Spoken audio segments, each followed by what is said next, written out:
Hey guys, welcome back to my channel. Today I'm going to show you how to go live on TikTok step by step. If you are new to TikTok or wondering why you don't see the live button yet, don't worry, I have got you covered. Let's get started. At first, make sure you have downloaded the TikTok app from the App Store or Google Play. Then open the app and log into your account.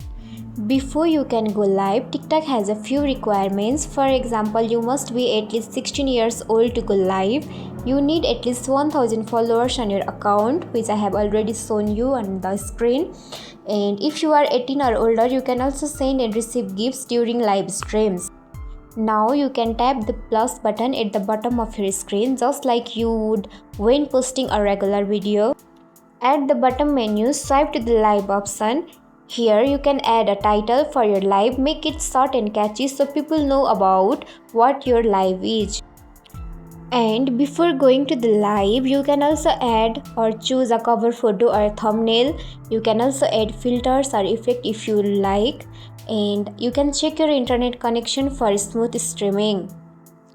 At last, when you are ready, simply press to the go live button. After a quick countdown, you will be live on TikTok and your followers will get a notification. So thank you so much for watching the video. Have a nice day.